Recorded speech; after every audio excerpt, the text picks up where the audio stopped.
Hey, welcome to IndieQuest, the celebration of the indie and obscure. Your indie gaming podcast that loves to sort M&Ms by color, because they just taste different that way. I'm your host, Josh, and here is my co-host, Steve. How's it going, man? Going great. Beautiful day out. It's rainy, and that actually is a beautiful day for me.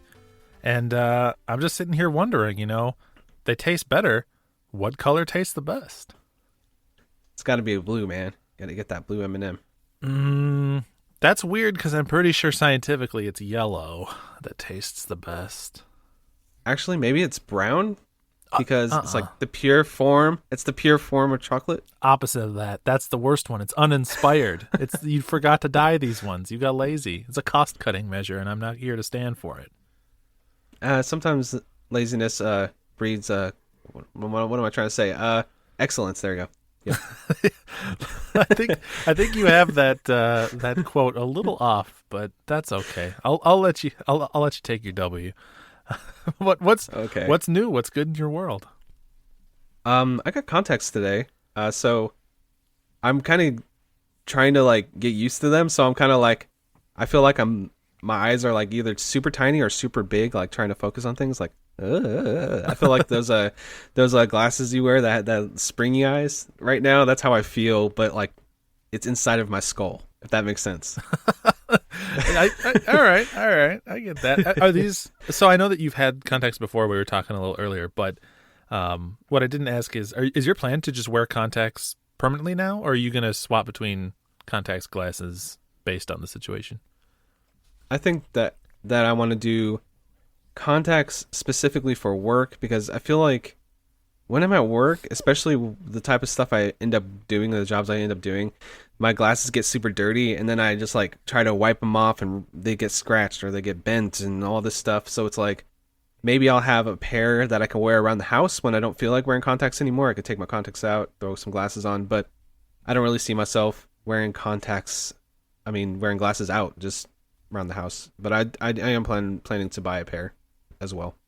Yeah, that's good. Plus, it's just nice to have a backup laying around. I think I've said this before on the show, but if I haven't, I've never had contacts. I've had glasses since I was 15 years old, but I'm actually very close to getting contacts for the first time in my life, just so I can play VR games without having to wear my glasses. Because putting on a VR headset, any VR headset, is bad, but especially PSVR, it's just not good with glasses on. It's not the ideal experience. I do understand that. I was thinking about that this morning, because whenever I went to the optometrist and she mentioned it, she's the one that kind of nudged me towards getting contacts. So I was like, all right, cool, let's try them out. She actually got me a test pair that are pretty good so far, and I'm going to do a fitting and all that.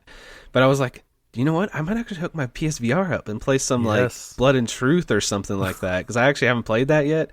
So I'm like, ooh, and then maybe we can come back and do another VR episode of this show too down the line. I was just going to say, people will know when the contact situation sorts itself out, because suddenly there'll be 2 or 3 VR IndieQuest episodes cropping up out of nowhere. I could see it, man. So we have an email here, just to completely change the subject, just because I can. I have that power. This is my show as well. You know that, right? Well, it's our show.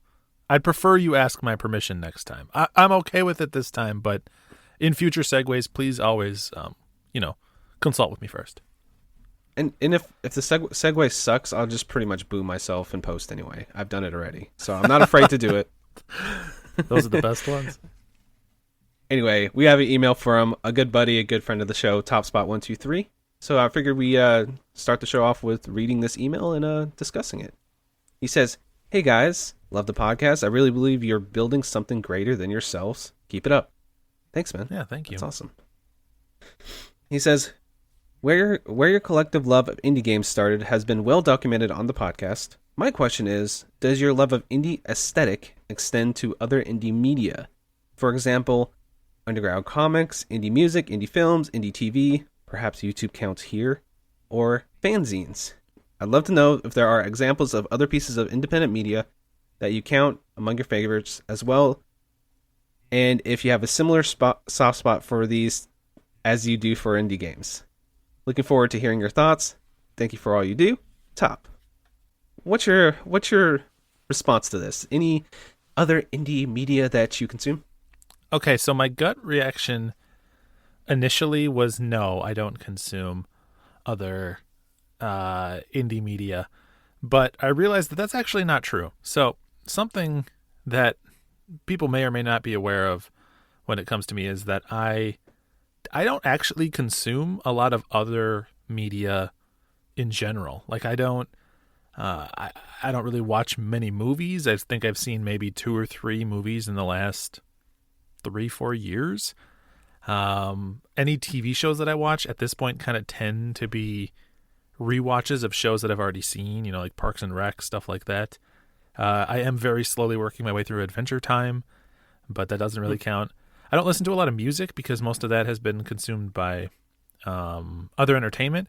But I realized that very broadly, yes, I do almost exclusively consume indie material because podcasts have essentially replaced music for me. In any situation where I listen to music, I usually listen to a podcast, which is almost all the podcasts I listen to are very, similar to our show, just a couple of passionate people, not tied to any particular outlet or anything like that.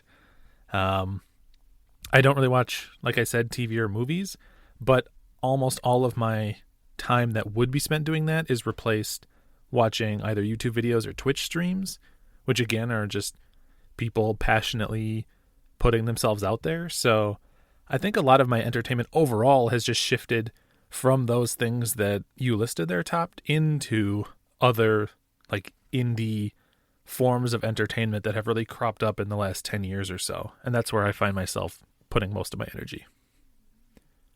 Yeah, I understand that for sure. I listen to a lot of podcasts, especially if I can get away with it at work. With the current job I have now, I can, but down the line, maybe not. But definitely, I listen to a lot of podcasts. But I make time for music because I love listening to music and I love singing in my car and doing all the fun stuff you do with music.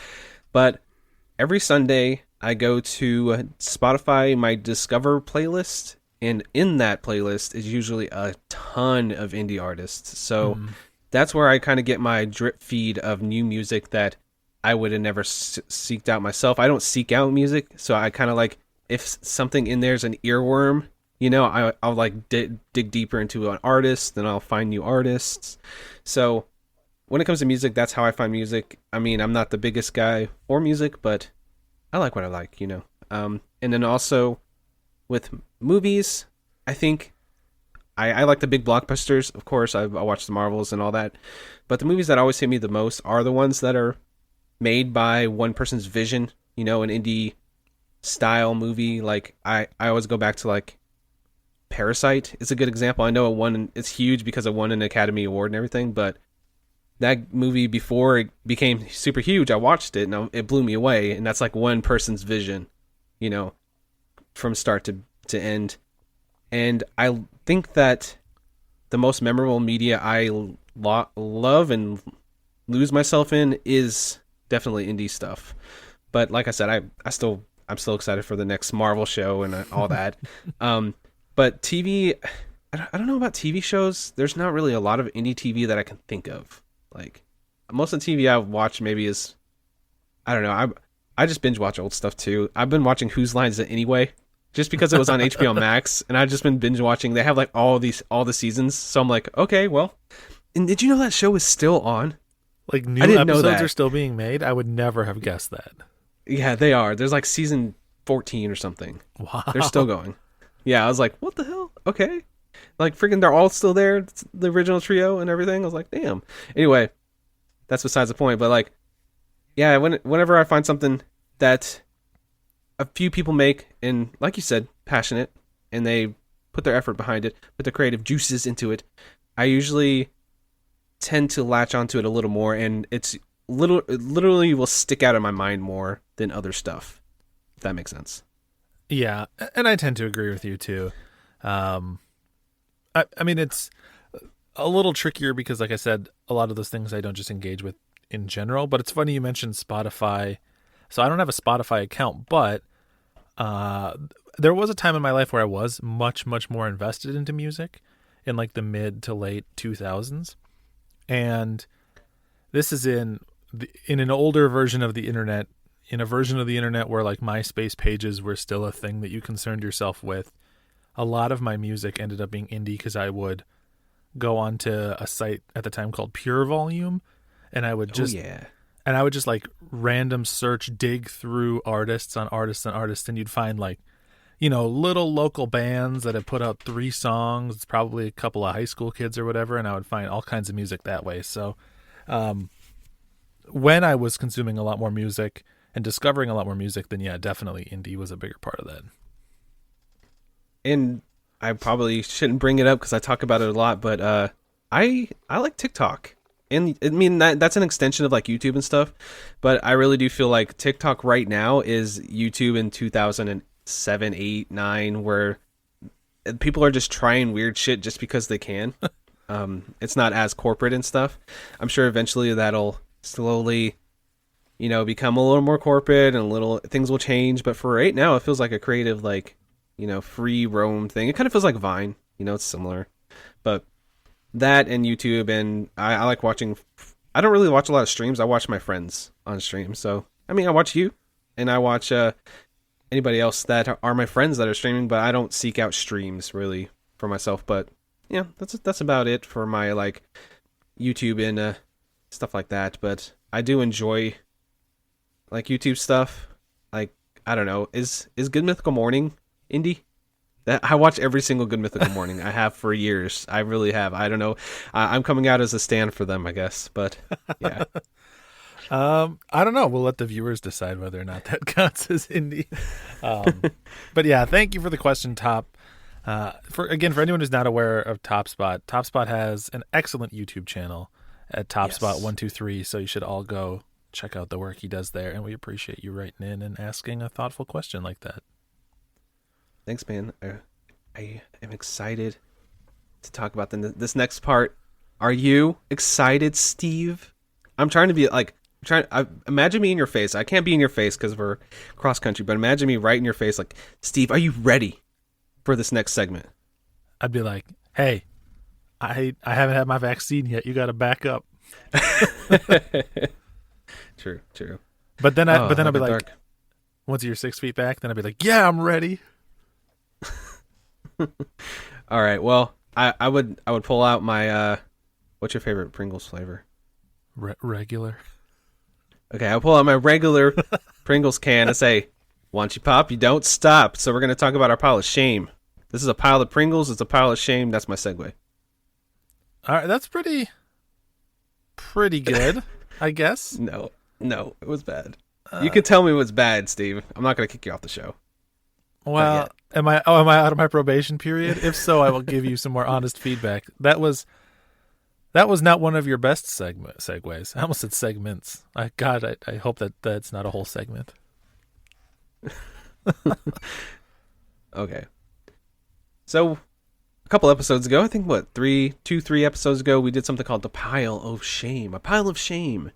So we each came forward with 5 games, and then we assigned one of them to be played and enjoyed. I assigned you, I always forget the name of the game, something Paradise. Finding Paradise. Okay, and then you assigned me Undertale. Yep. So how was Finding Paradise? Yeah, so today I brought Hyperlight Drifter. No, really, I did. So, you played the wrong game. Come on, man. I played the wrong game. So in my defense, in a court of my peers, here's how it went down. I've been promising to play Hyperlight Drifter for a while to a friend of mine, and I've wanted to play it for a while. And I think even when we did our Pile of Shame episode, I said, like, this one's sort of cheating because it's kind of like I'm already going to play it, but I might as well put it on here.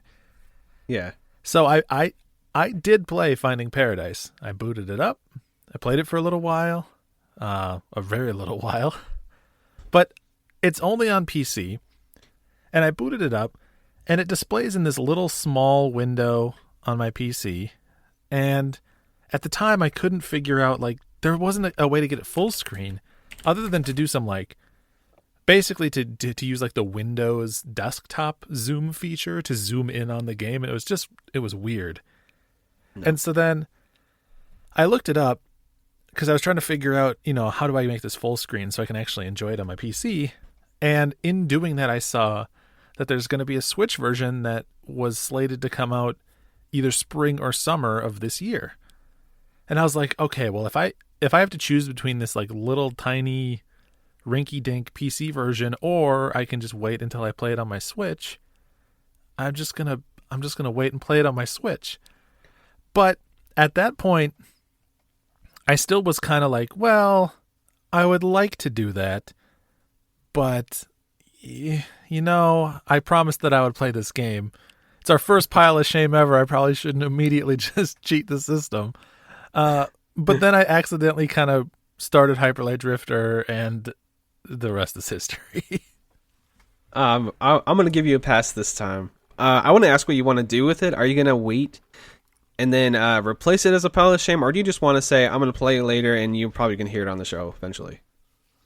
You know what? I'm going to not take that one off of my pile of shame. So what we're going to do, we're going to leave that one up there as an obligation for me, just kind of pinned to the side. And as soon as a version on Switch becomes available, I will bust it out and play it in honor of the pile of shame. And then I'll just let you pick it something else. That sounds like fun. I'm good with that. So is Hyper Light Drifter, I'm assuming this is going to be a yes. Is it good enough to be logged? If it is, let's break the game down. Oh, we're going to talk about Hyper Light Drifter. All right, let's do it. All the people that are sticklers for the rules have already turned this podcast off, so now we can just be free and loose. All right? Okay. We can say whatever we want. They did sit through the Modern Warfare 2 episode, so, I mean, if you got through that episode, you can get through any episode of IndieQuest. Too true.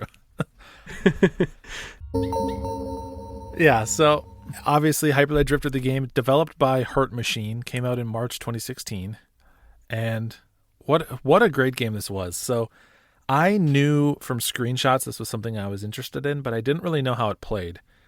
So for anyone that's in a similar situation where you've kind of like seen it here and there, it's one of these just like really stylized 2D pixel art indie games.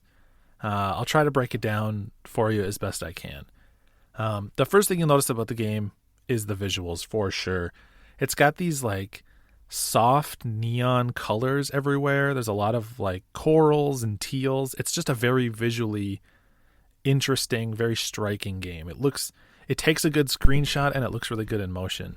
And then the actual gameplay is more like reflex 2D action based. And then all of this is sort of put on top of a layer of mystery, I guess, or maybe better to say that's the foundation on top of which a bunch of like mystery and intrigue rests. It's the type of game that does not tell you outright what is going on and leaves a lot up to you to decide, a lot up to your interpretation. I have tried this game. I'm not going to say I played a lot of it. Maybe I'll bring it to the pile of shame eventually, because it's one of those I played a few hours, like a couple hours. I was like, this is pretty fun. And then probably some big game came out. When it was the year 2016? Yeah. I don't know what was coming out in 2016. Something big came out, and then I was like, okay, I'll come back to you. And then it's a thing where it slowly goes down the PS4 list on your hotbar until it's gone, and then you forget about it, It's pretty much what happened. But I did love the aesthetics of the game, and the music's awesome. I listen to the music constantly. What do you think about the music?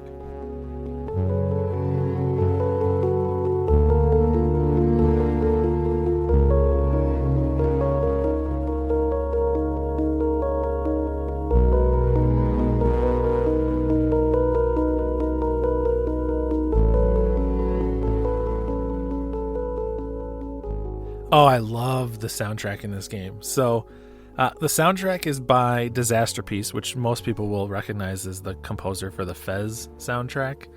And it feels very similar to that. It's a lot of distorted synths and a lot of like stretched, slower melodies. So a lot of like really longly held notes and less like an active hook. You're not going to be like tapping your toe to it, but it's very moody and very appropriate to the different places you're in. And something that this game actually does that I haven't heard other games do quite as extremely is they really play with the volume of the soundtrack. So, I mean, I always appreciate when it's done, but it's not necessarily uncommon for a game to, kind of swell up its soundtrack in the big moments and pull it back during the quiet moments, all that type of thing. And this game does that too. But it also, like, really, really will, like, pump up the volume during those intense scenes, and then the music will get really, really, really quiet during other parts. And there's actually some parts where there's just no music at all. You'll be running around and hearing just your footsteps in these different locations until you, like, come across a vista or get into a fight or something like that. But it's so good. Such good music. It's like, it sounds like it's more situational. So like more, kind of reminds me of Breath of the Wild, where it's really like picky on where like the music comes in. That's the vibe you're giving me. So like you go into an area, it's like this is supposed to be spooky, so the spooky music starts building as you go into the area, that type of thing. Yeah, and it's a little more composed than, like, if you were to think of a survival horror game or something like, I don't know, Silent Hill or something like that. I mean, that soundtrack outside of a few songs is so atmospheric that it really needs to be coupled with the game. But here, I think the soundtrack stands on its own. It's just, it's very additive to the experience of playing it too. Awesome. So, I kind of know, like you explained what it looks like. Is there like, is it like a Metroidvania where you have to go back to certain areas? Is there boss fights? What's the general loop of the gameplay? Yeah, so this is something that it took me a while to even understand as I started it, but essentially, imagine the easiest comparison I can make is Majora's Mask. So imagine a central town where you kind of operate out of. That's where you can visit shops and buy new skills and upgrades, some new sub-weapons and stuff. There's a couple characters there, but that's kind of like your main area. You have a house where you can change a couple cosmetic things. And then in all four cardinal directions, there is an area, like a biome. So there's a mountain, there's a foresty area, there's kind of a more watery area, I guess. A lot of like man-made structures on top of a lake bed, that type of thing. And you go to each of these areas and you're exploring them to try to find these 4 modules, which are basically like, I don't know, they're like cryo tubes that are stuck into the ground, and you're hunting them down to open them up and access them. There's 8 hidden in each of these areas. You usually need 4 to unlock the like door to the final boss. But there will also be doors that require more or less of them in a particular area.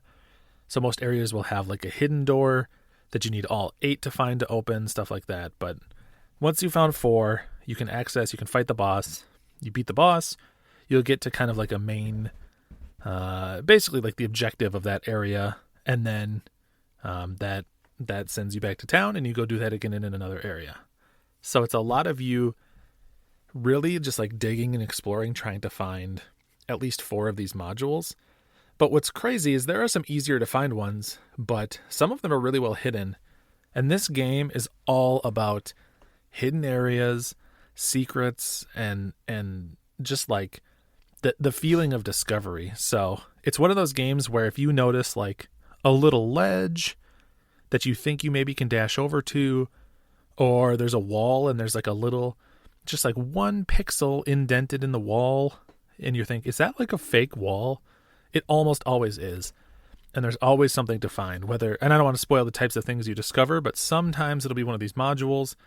Sometimes it'll be something else that is like a side objective for progression, or sometimes it's even something cooler than that. So there's like basically every single room you're in, there's probably something hidden to discover in that room.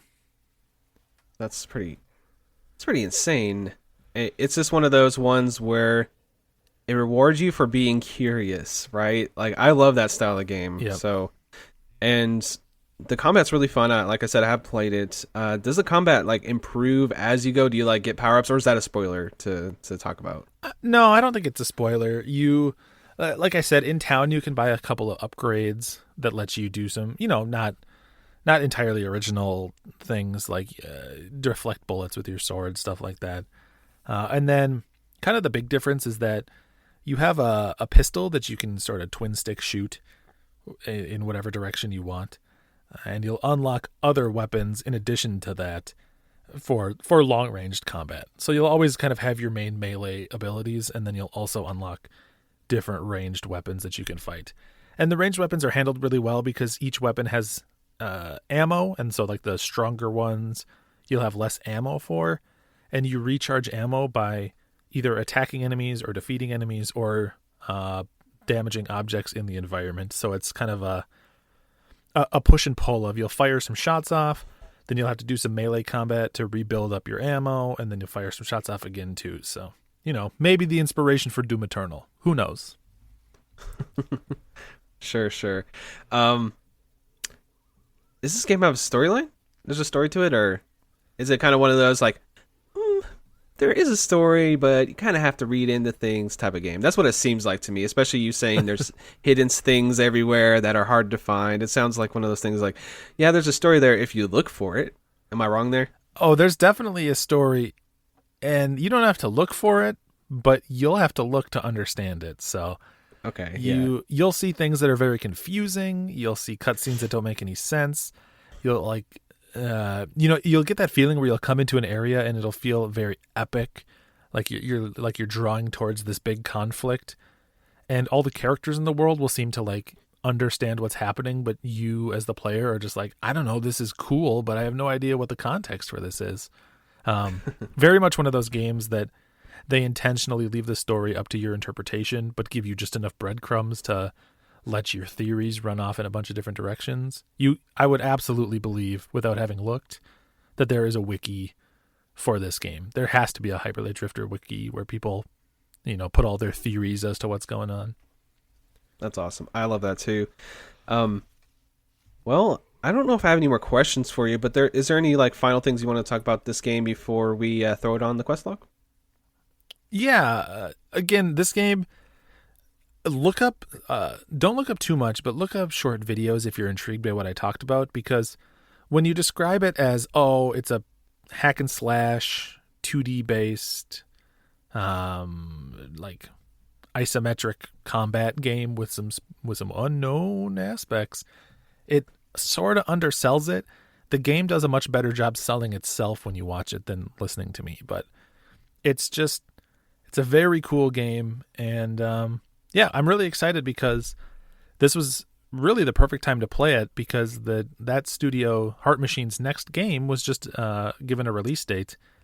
And the game's name is Solar Ash, and it's coming to PlayStation 5 and probably other consoles too in August, I believe. So they have a new game coming out, which looks to be pretty different. It's a 3D game, but I'm hoping it maintains some of that like sense of discovery and sense of mystery. All right, well, where do you want to put this on the quest log then? It sounds like you're very high on it. Yeah, I mean, this game is like squarely in my sights as my type of game, right? I love any of these very vague, kind of high concept indie games. I love a really well done, like tight combat system. For me, the easy main quest. I really, really love this game a lot. Awesome. So if you guys don't know what the main quest and side quest is, it's part of our quest log, an ever-growing list of video games that you guys should check out. There are number one recommendations. We bring games on here that we recommend and we put them on the log for you guys to enjoy. And the main quest game is a game that you sit down to yourself, you think about your life, and then you feel this emptiness inside, this hole. And the way you can fill that hole is to go to the main quest. I saw you laughing and it got me. The way you could fill this hole is go to the main quest, just scroll through that big, beautiful, girthy list, and fill that hole right up.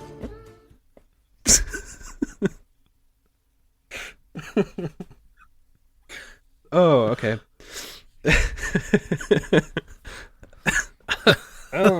Yeah. I'm leaving it in there. I don't care. Hey, man, you own it. Leave my. How are you going to describe my, the side quest, though?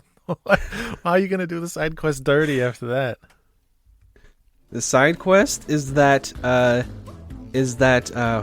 third meal Taco Bell that you get after you fill your hole up.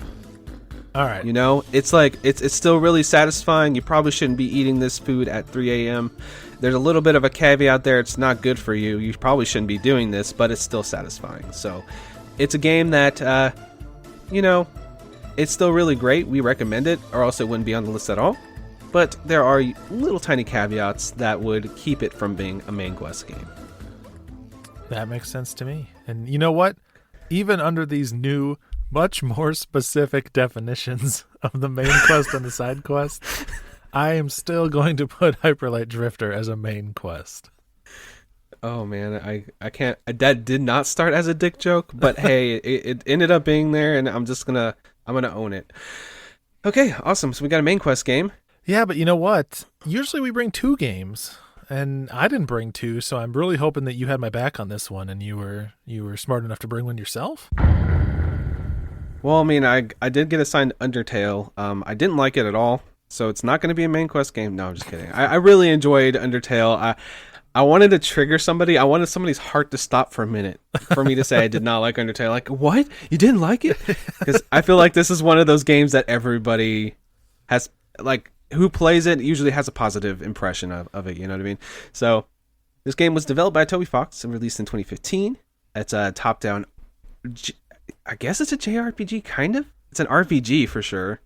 Yeah, it's like it's a JRPG or like a pacifist Geometry Wars bullet hell type game. Yeah, so I felt stupid because I was playing the game, right? And I edited the podcast where I did the pile of shame, and I was already playing the game, and I was listening back to myself saying, "Oh, it's like Earthbound. It plays just like Earthbound." And then I'm playing the game, and I was like, "This is not Earthbound at all."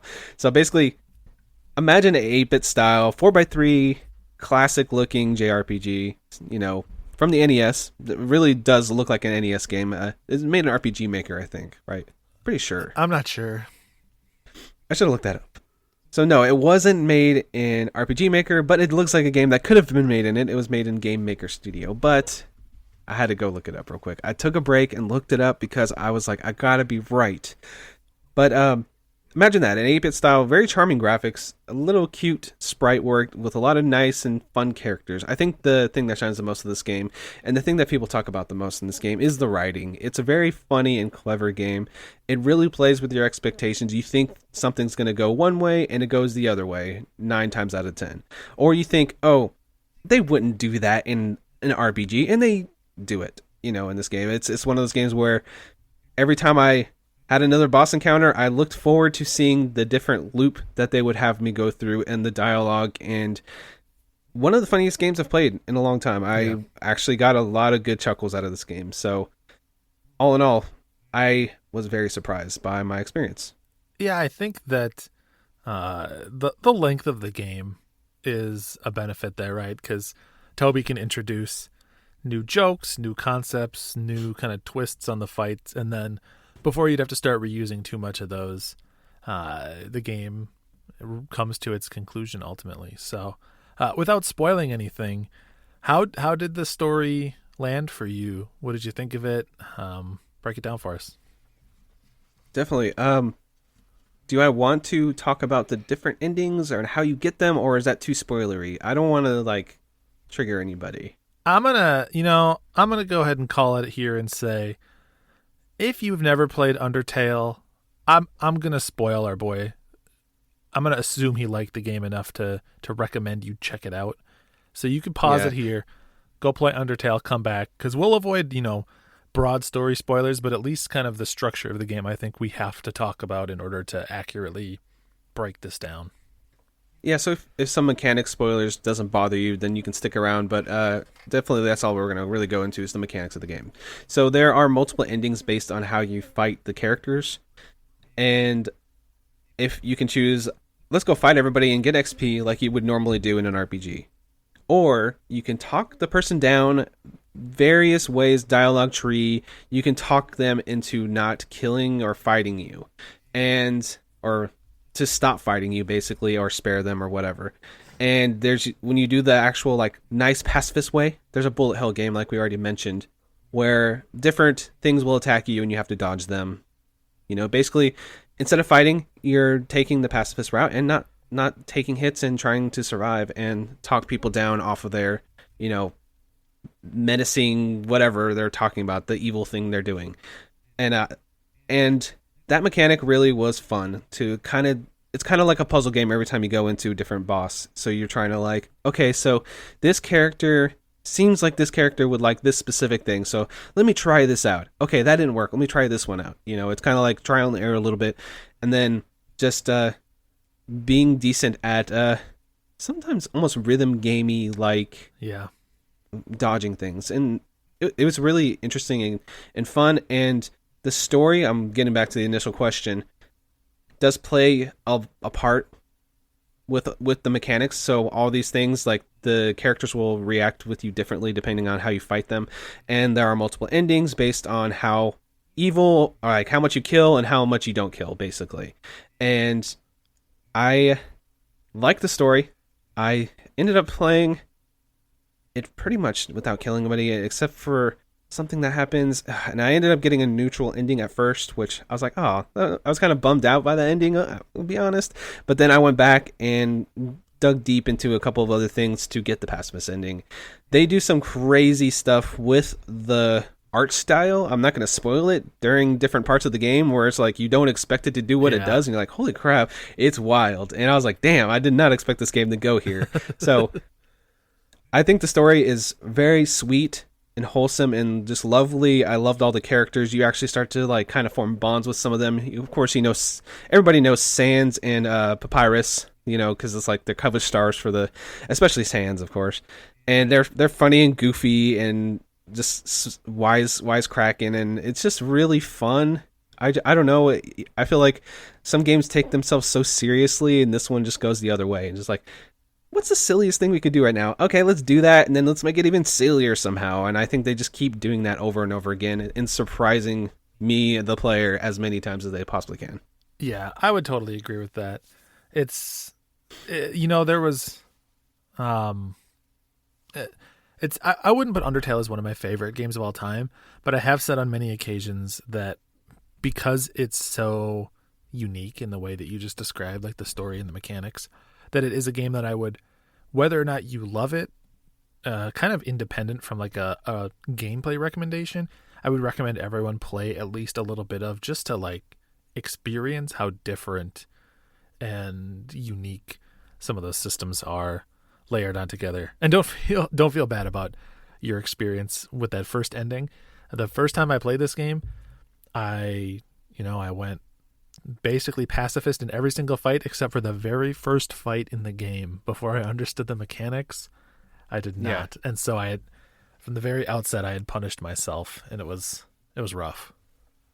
Yeah, did you replay the whole game, or? Yeah, I ended up replaying the whole game. I played it a couple times since then too, yeah. I ended up in like 15 hours into this game just because I would like, I don't know, I just kept on. I kind of sucked at a couple of the boss battles. I'm not gonna lie. I don't think the rhythm ones were as good, like where they actually have more rhythm game mechanics. I thought they were kind of like a little cheap sometimes and not as fun to play.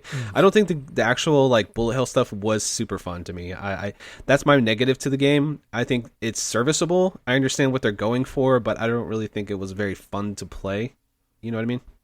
Yeah, I see where you're coming from. For me, I love games like that, like Pacifist Mode in Geometry Wars or like Hyperdot, and I love rhythm games, so I was right at home. But I fully agree that rhythm games jammed, or rhythm type actions jammed into games where that isn't strictly a rhythm game, can be really frustrating and oftentimes can be more of a detraction than it is a benefit. Yeah, to me, they were serviceable, but they weren't good rhythm games to me. Yeah. That's just my opinion. And some people probably thought it was okay. I was like, oh, this is kind of, it was okay. And then the rhythm game, like the actual bullet hell thing, felt a little slow and sluggish to me. And I know that's kind of what they're going for because you're a kid, that's kind of fits the themes. But it's kind of like, I didn't love that part of it, but it didn't really retract from the actual experience of playing the game and getting through everything and enjoying the story and the writing. They have some puzzles in there that are really fun. It's just a game that'll put a smile on your face, and it's just a really fun and just happy game. If you play the happy way, you can play the other way, which I haven't done, and I kind of don't think I'm ever going to. I think I just enjoy that super peaceful, nice, just happy playthrough, you know? Yeah, it's good to put your stake in the ground, I think, and just enjoy the playthrough that you had. Now, rhythm game sections and we're saying rhythm game sections. It's not like you're full on like playing full rhythm game songs. It's more like you're doing like rhythmic actions.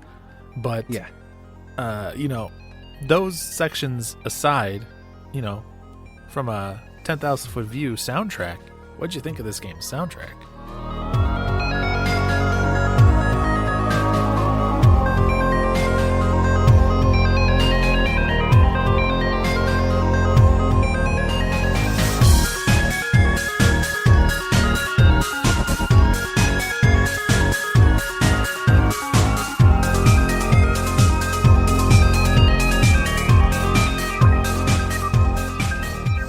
Oh, this soundtrack's a banger, man. Yeah, this has amazing music. Like, it's popular for a reason. I was looking at the soundtrack. There's 100 tracks in the game. 101, actually. That's crazy. Mm-hmm. But a lot of them are like 30-second loops, and stuff for the game. But still, like, just thinking about that, that's a lot of music to compose, even, and especially the fact that it was all made by Toby Fox. He made the music, the art, everything. So it's one of those, like, how type of people, Like, I can maybe understand the art because, sure, the art is like simple. It has a charm and it has its own style, but it's not like super complex. But how can you be smart enough to make all the aspects of this game and compose a soundtrack that sounds so unique? It sounds so unlike anything else. Yeah, and I don't know. I when you play an RPG and you hear that battle music 50 times, sometimes it can be grating. Like, it'd be like, oh, come on, I have to hear the song again. Like, it's okay, it's fine. But every single area and every single boss kind of had like its own thing, music-wise. Yep. Even if you're listening to that track, like a 40-second loop, like 80 times, it doesn't get old because it's so catchy and good. And somehow it's always good. I just think this is one of the best, like, indie soundtracks there is, probably. It's really, really good. Yeah, I can't remember if we've brought any tracks from this yet to IQOST, but if we haven't, I guarantee that these will show up at some point. Yeah. So, I mean, I can't really talk too much more about the game. I feel like I kind of skirted the edge of spoiling stuff, so I'm just going to say right now that this game is a main quest game. I think that it's one of the most highly recommendable games for me, even with the caveats I said, like some of the mechanics kind of to me, like, personally, but they were passable because the story and the uniqueness of the game just outshines even the little rough edges that I personally experienced. Yeah, I'm glad to hear it. If it was my pick, I'd say it's a main quest too. I'm wondering, Undertale's a tricky game to talk about because I feel like anytime you talk about it, you're simultaneously upsetting both groups of people on either side of the spectrum, right? You're either talking positively about it and the crowd of people that did not like this game or think that it's way overhyped are going to be like, oh, another person talking about Undertale. Or you're talking about it and the people that are fanatic super fans are going to be like, you only said 12 nice things about Undertale. There's a minimum quota of 20 nice things to say about Undertale. They're going to be mad we didn't talk it up enough. So because it has such a reputation and kind of it's kind of well known for having a relatively polarized, very rabid fan base. Did any of that play into your experience? Did you feel a lot of the weight of that coming in, or had you kind of been immune to that? How did that get in your head? It didn't bother me. I knew about that. I know I've actually had a couple of friends tell me they didn't like it. And then I've had other friends be like, oh my God, it's so amazing. They like freak out, they get ravenous. So I do agree with that. I have experienced both sides of the spectrum. Sometimes it's hard to do because there's so much expectation. This is one of those games that, like, it's on the pile of shame for a reason. It's one of those, like, why haven't I played this anytime sooner? I just never had time, went on the back burner. Yeah. Or I thought it wasn't a game for me and it ended up being a game for me when all things came down to it. So it's kind of one of those things like I had low expectations going in because I thought I was going to just not enjoy my time at all. I thought, oh, this is going to be some boring, RPG thing and I'm going to have to grind a bunch. And I am not a huge, it's just not my thing, So it ended up not being that at all. And the jokes and the humor just landed perfectly with me. I thought it was funny. And I could see people not vibing with that style of humor. It's kind of like quirky and internety. I guess I've used that word a couple times before, but similar to Donut County on a recent episode where it's kind of like tongue-in-cheeky and they do like weird, jokes that are kind of just bizarre for being bizarre sakes. And that stuff gets me sometimes, and sometimes it doesn't. But this, for the most part, the humor landed pretty well. But yeah, like I said, going into this game, I didn't really have high expectations, and it exceeded all of those and then some. So Awesome. Well, yeah, so that's both Undertale and Hyperlight Drifter. What a glow up. You know what? 2 games from the pile of shame to the main quest. That's a pretty nice promotion. yeah, and speaking of the pile of shame, we're going to revisit that right now. So do you want to read off your list? And I was actually going to ask you, we did say that we were probably going to swap out just one game. What if I pulled a fast one, swapped out 2 games, and then one of the games will return later? Would that be okay with you? You know what? I don't know that I'm in much of a position to argue when in our inaugural episode of The Pile of Shame, I accidentally ignored your pick and played something else. So that seems completely fair to me. Okay, because I have... Okay, there's gonna be a new list for me, but there's gonna be 2 different ones instead of just one. So okay, what is your 5?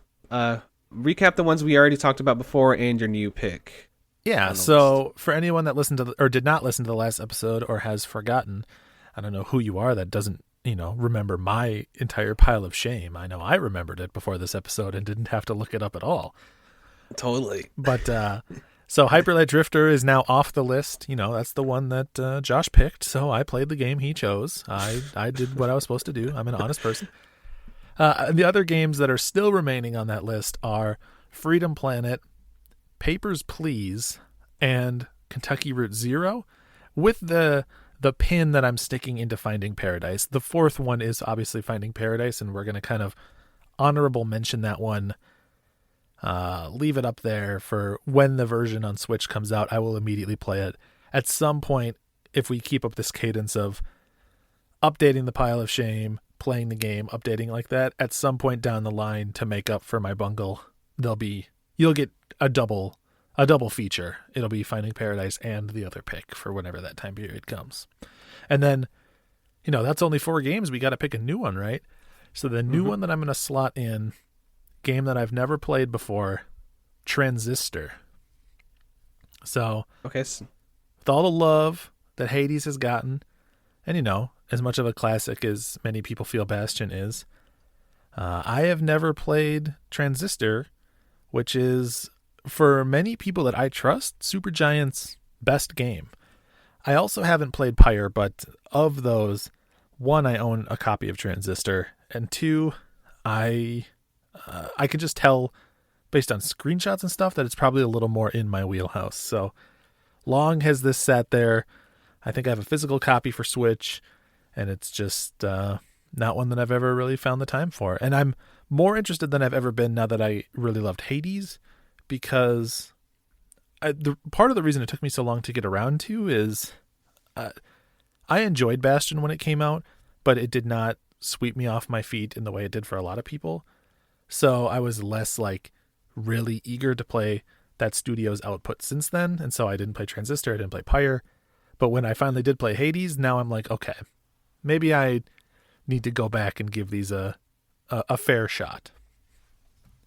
Okay. Can you do your list again so I can put this in my head so I have it here? Yeah. So we have Freedom Planet, which is a, side-scrolling 2D platformer. Papers, Please, which I honestly don't know much about other than it looks very depressing.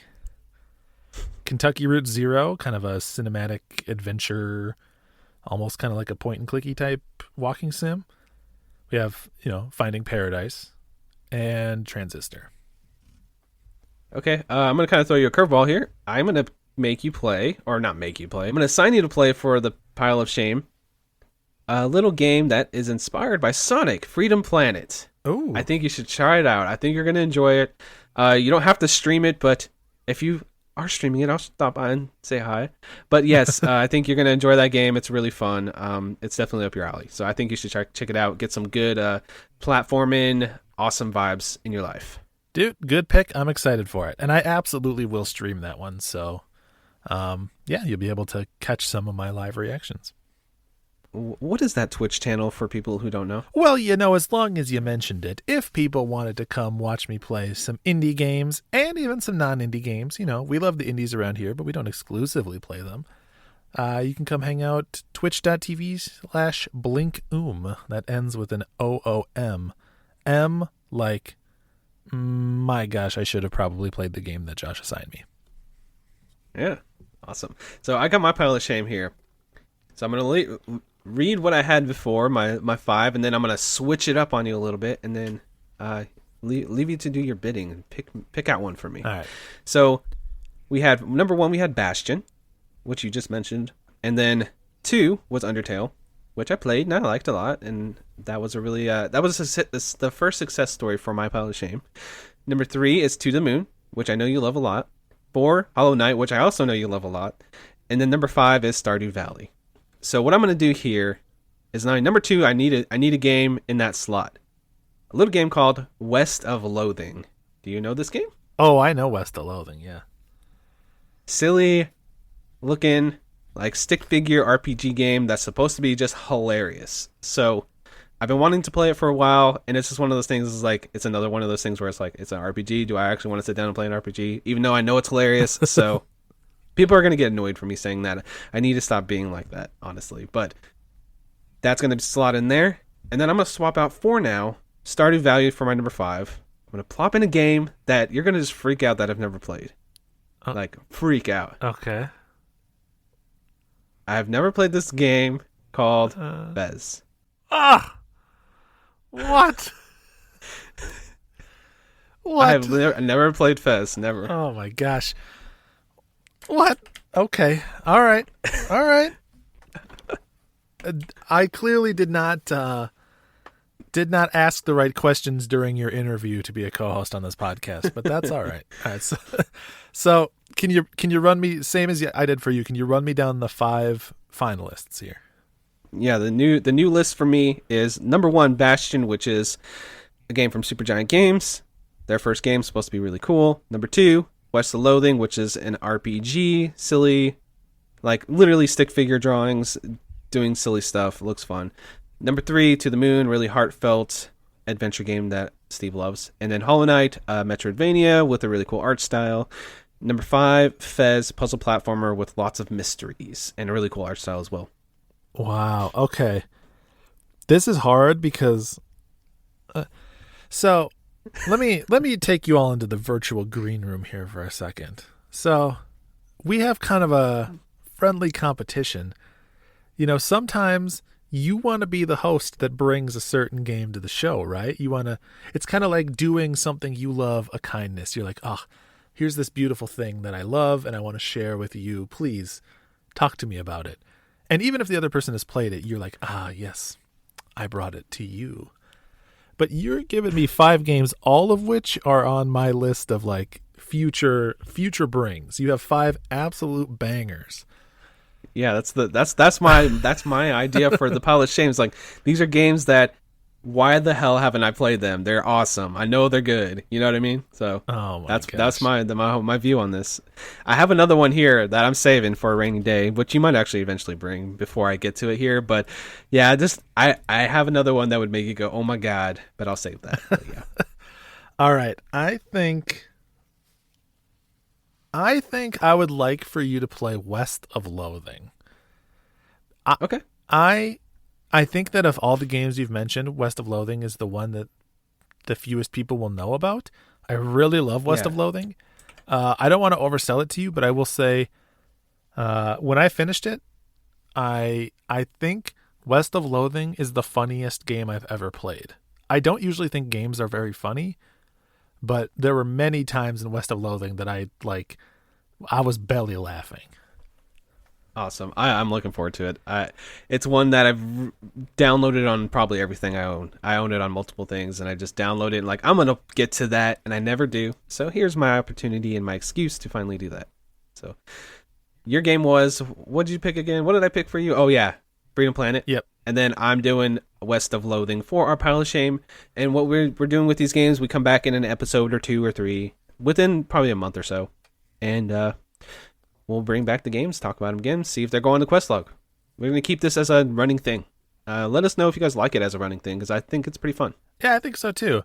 And, if we're bringing stuff that we have a pretty reasonable confidence that we're going to like. But if we happen to play a game here and either it was a good game, but like it just really wasn't our mood at the time it turned out, or it just turns out that it didn't really land with us in the way we thought it would. Even if we don't bring it to a future episode as one of our indie picks, we'll still at least circle back and talk about our feelings on it, having played it, stuff like that. So you'll always hear some future thoughts on these picks in one form or another.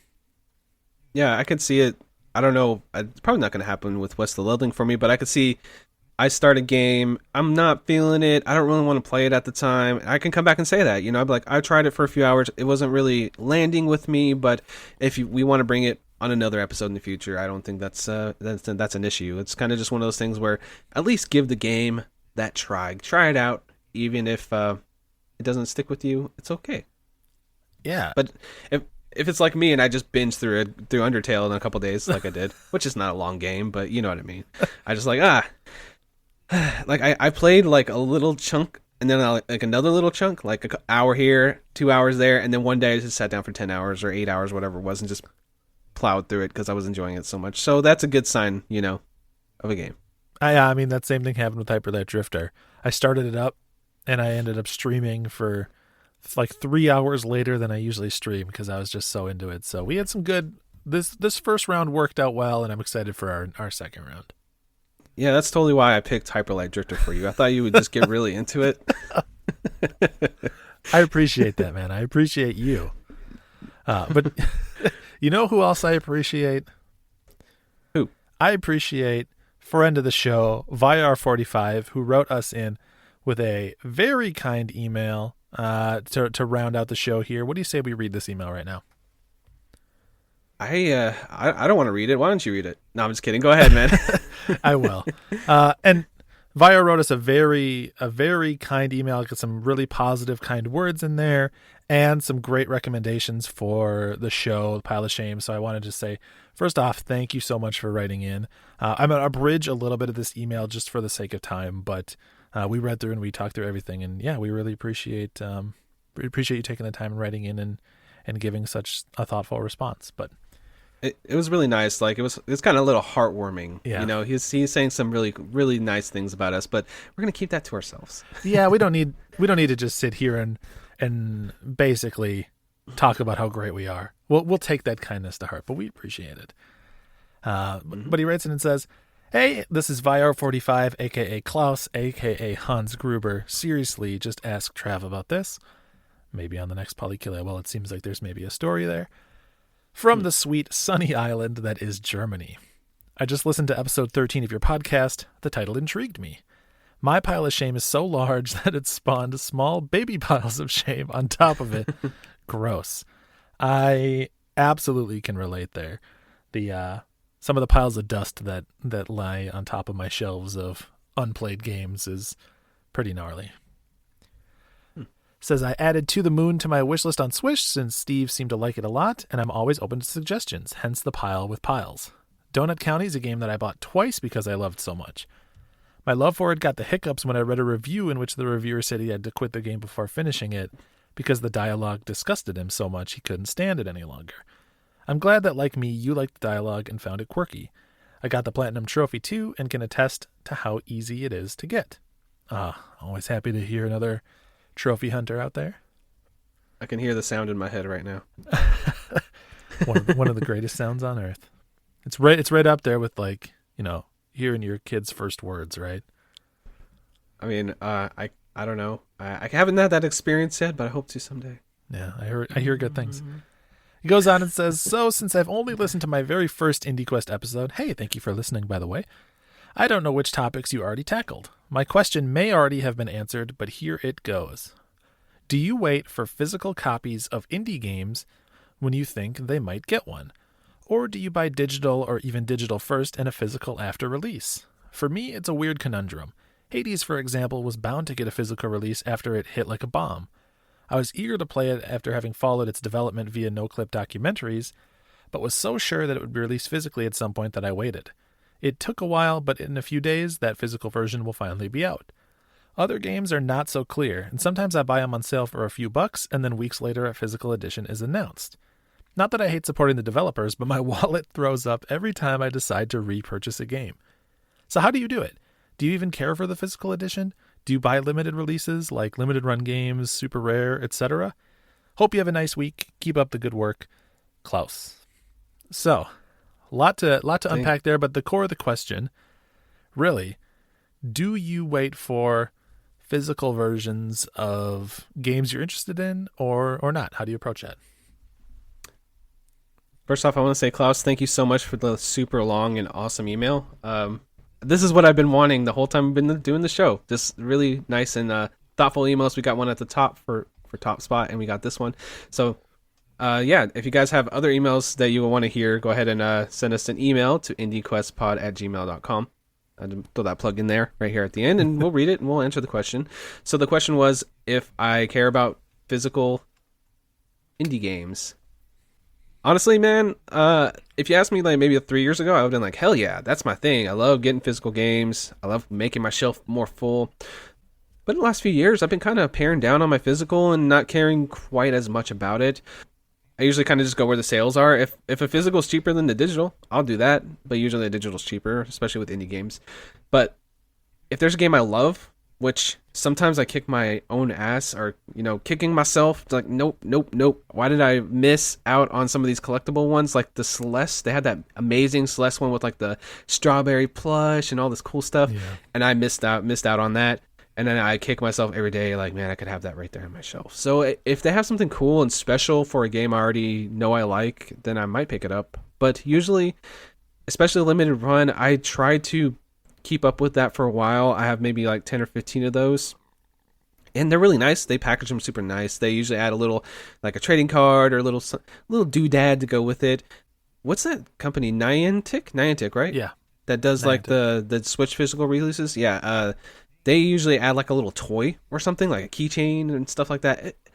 I maybe I'm cheesy like that. I like the little knickknacks sometimes if I can get them with my stuff. So like I have I think it was Indisnai. It came with a literal squishy Indisnai guy, like those nice. Little like hand, those little hands you smack on the wall. That material. That's awesome. A little squishy Indisnai guy. So I was like, I have to get this. It's kind of kitschy and cheesy, but I had to get it. It's cool. So for me, I might be a sucker for the gimmicks, I guess, but for me to go physical nowadays, especially if it's more than digital, I usually just go for like the cool collector stuff. That makes sense. Let me ask you, if you have already purchased a game digitally and beaten it, would you ever then still buy the physical version, or at that point are you done because you already have it?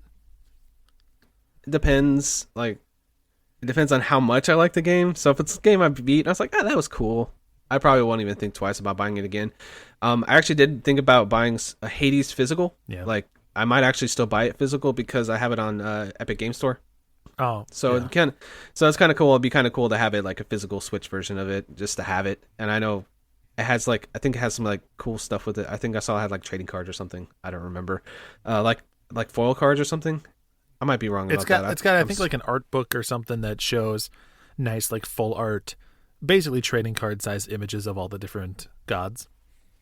Yeah, so I mean that'd be cool. This is a little cool, neat thing to have, and then I could play it on my Switch and transfer my save over, and maybe eventually get 10 beats on that game, which I kind of stopped doing that.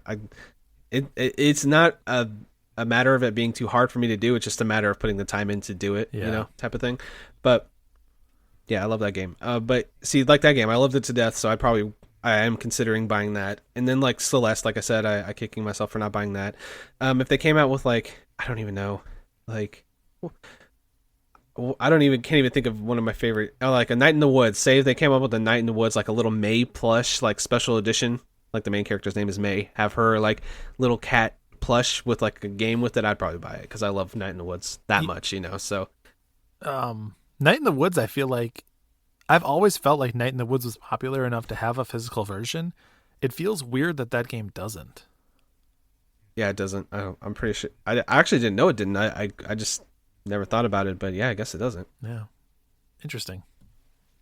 Yeah, but I mean, I haven't played that game since it came out, so hopefully, I do plan to return to it and try it again maybe this year and replay it. That's a tangent, but hopefully it lands with me the same way that it did back, a few years ago when it came out. Anyway, how do you feel about physical games? I see your shelves behind you, so I know you like your physical. Yeah, and this doesn't come up as often on IndieQuest, but anyone that has hung out in the stream or listens to Polykill will know that I'm very much a physical game collector, or I'm just a game collector in general, and I have been for a long time. So I really like having the physical release for indie stuff in particular, but I like having the physical release for everything, so that makes sense. I will say, when it comes to do I buy digital or do I wait for physical, the answer is kind of yes to both. So whether a game is digital or not, I don't usually buy a lot of stuff day one because I have so much in my backlog. I've already collected so much that I can play. And so unless it's something I'm really excited for and I know that I will absolutely put in and play like the day it comes, I won't buy it right away. And so I usually in that regard am fine waiting a little bit to feel out either will a good sale come or will a physical version release. And I get better as time goes on of guessing what ones will. Like exactly like you said, Klaus, it was an inevitability that Hades was going to get a physical version. It was way too successful, but that was a game that I was so like caught up in kind of the zeitgeist around. I wanted to play it right away. I love the art style, and so I picked that one up digitally, and then I will later pick up a physical version of it. Yeah, I don't even mind if I've already beaten a game to pick up the physical version. I think of the physical versions I have as kind of representations of something I loved in my collection. It's not even always about having that copy of that game to play. Sometimes I just want that copy so that when I'm looking through, my Switch games and I'm trying to decide what I want to play, and I see all those other games that I've already played and loved, that it's like represented physically there. And I think that there is something to being able to like hold a physical object that is representative of my appreciation for something that for me personally helps me connect with it a little bit more. So I will and do buy all kinds of digital games, but I'm not opposed to when I like the game enough, doubling up and getting a physical version as well. And see, I don't begrudge people for being like that. I was actually like that. Like I said, a few years ago, I would be like, no, I have to have the disc. I have to have the disc every single time. But I don't know. I never have a super big place as it is. So then my place starts to just get cluttered with stuff. And then I'm like, I look over at my shelf. It's like, how many of these games am I going to actually play? And that's how I end up being. I mean, so I get a little more selective as I get older, I guess. Maybe that's where I'm going with this. But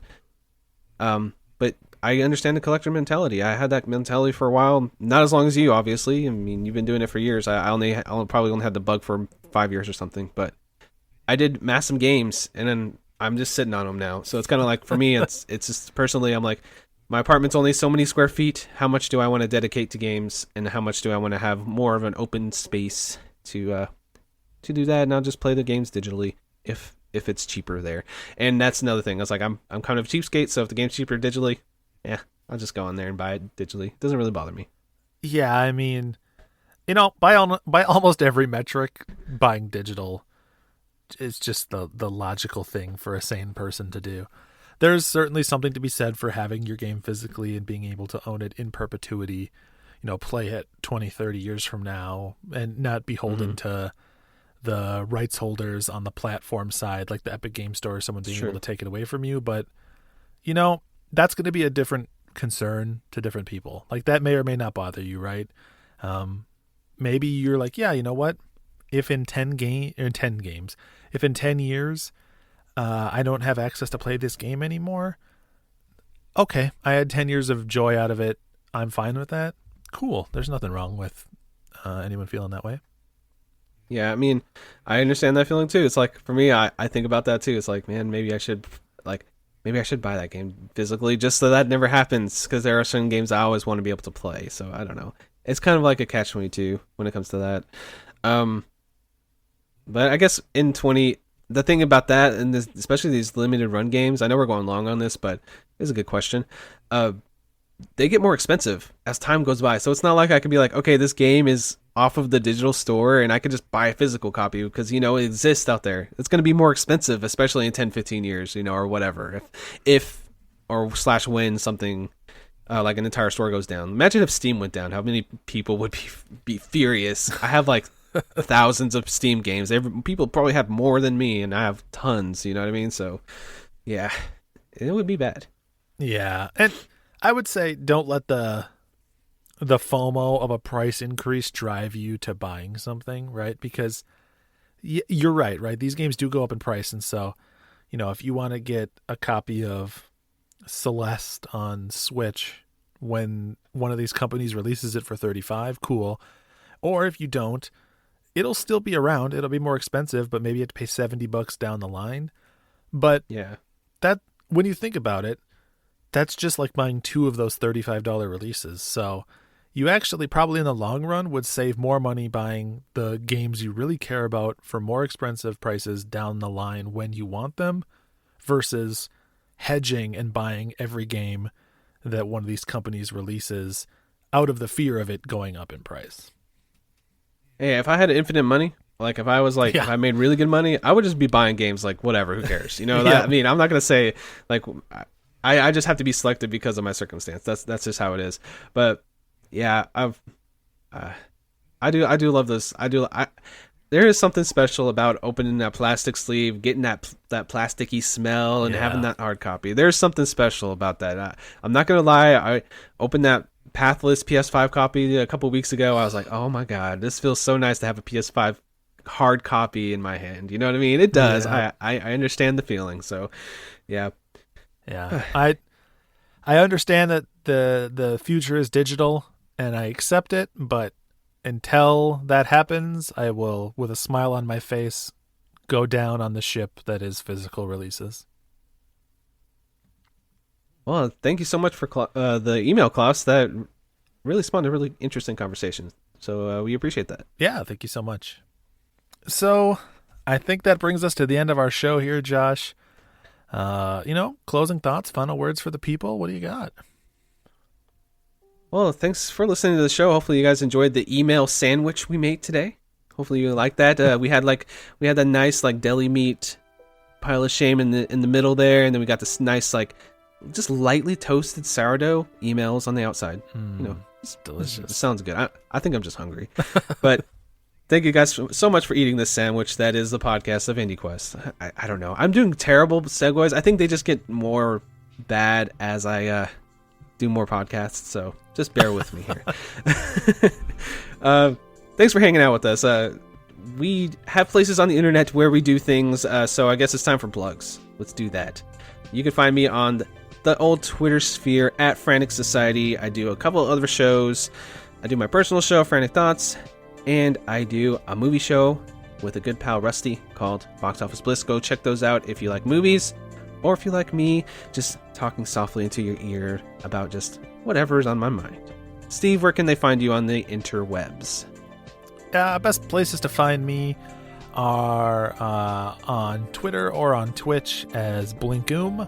Especially come hang out on Twitch. We have a lot of fun over there. We play a lot of cool indie stuff, and we have a good time. I'm streaming every Tuesday, Thursday, and Friday, starting at 6 Central, and I pepper in some other days as well when I can find the time. So it's a lot of fun. I do enjoy your stream, Steve. I try to stop by when I can, and I recommend everybody come by and hang out. I think you have a really nice, chill atmosphere, and I appreciate that. Yeah, and I mean, a lot of that comes from, there's a lot of chill people in the chat too. It's just a nice, tight-knit, small community of people that have come to hang out there. So I'd encourage anyone to come be a part of it. But if you don't want to follow either of us, if you think we're boring, you can at least keep up to date on the show by following the podcast on Twitter at IndieQuestPod. You can also send us questions, thoughts, feedback for the show, like you heard in the show today, over at our email address, indiequestpod@gmail.com. We'll get to your question. It might take a few episodes because we usually have a little bank of episodes going by, just to peek behind the curtain if you didn't know that. So if you send an email, don't get discouraged if you don't hear it right away. We'll get to it. We try to read everything we get, and we've gotten a few things and we've read them all so far. So 100% success factor in that. Yes. Also, we're part of the Polymedia Network. What's the Polymedia Network? A quick pitch, Steve. It is a collection of shows that are, I guess, the intersection between passion and weird humor. It seems to be kind of the through line, but it is a network of shows both about games and not games. We have some other shows that are unrelated to games in there too. That is just generally good stuff. It's the Criterion collection of podcasts, I would say. Ooh, that's a nice way to put it. Go check out some shows over there. We got PD Power Hour, we got the Off Kilter podcast, we got Polykill, which Steve is a part of. It's a really fun gaming podcast. And we got Tales of the Lesser Medium, The Drunk Friend, which is an interview show. Am I missing one? Is that everything? I think you got them all, yeah. A good mix, like I said. We got gaming, we got some alcohol-themed shows in there. Go to check it out at polymedianetwork.com. I still think polykill.com works too. So if you want to type that in, boom. Yeah, win-win. Now, Steve, a fantastic episode today. If I say, I'm going to pat myself on the back, and I'm going to, with one of those like stretchy arms, stand 6 feet away from you and pat your back and say, you did a really good job on this episode. Thank you so much. Hey, you too, man. It's been an absolute pleasure. They always are, but this one in particular, absolute pleasure. Thank you guys for listening, and we'll catch you on the next episode. Do you have any final words, anything you want to just throw out there before the episode inexplicably shuts off and they don't hear us anymore? Yeah, thanks everybody. Take care. We appreciate you listening. And remember, when you're organizing the M&Ms, put the yellow ones in front. Blue. Yellow.